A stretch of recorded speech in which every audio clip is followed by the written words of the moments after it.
nič nemôžeme dneska robiť, že Luigi? Mária, máš pravdu, ja sa fakt nudím. Počkaj, dneska je vlastne Valentína. Ale ne, ja som zabudol Valentína. Koho to zaujíma? Mário, je Valentína. Pôjdeme spolu? A kde by sme vôbec išli? Môžeme na prechádzku. Aha, dobre. Čo je Valentín? Luigi, ty nemáš frajerku na Valentín? Ne. Tak, typujem ísť vonku a nejakú na... Dobre, zoberiem si tvoj tip. Počkaj, prvé som chcel spraviť hento. Veď my ani nemáme prsty. Tak, kde chceš ísť? Asi na prechádzku. OK, tak poď. Luigi, čo tu ty?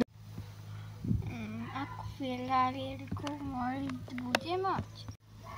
Mário, koho si mám vybrať? Luigi. Žiadna baba tam ne... Ako sa voláš? Saša? Ty si by bola perfektná baba. Luigi? To je kameň.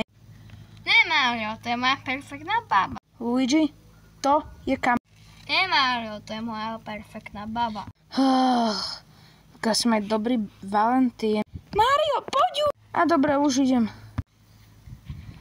Si taká krásna. Celého srdca ťa milujem.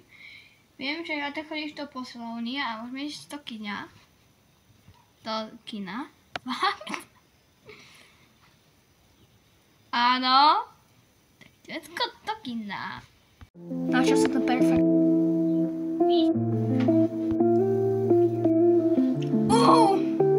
Saša, poď!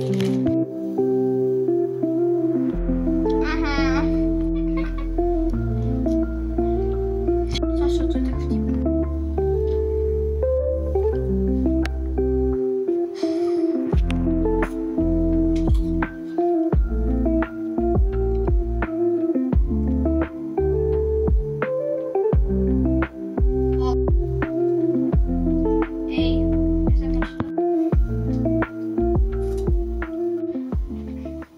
Saša, to bol taký dobrý film. Teraz vyhľadám 5 viesičkových reštaurácií.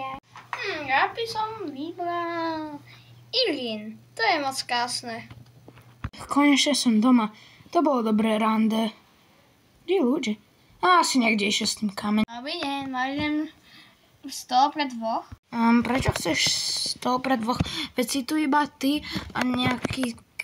Nie, to je moja krásna frajerka. Prepáčte, pani, ale nemôžem dať stôl pre teba a kameň. Ale to je tak hrozne, poďme, Saša. Vieš čo, ja ti dám. Vidíš? Hovoril som.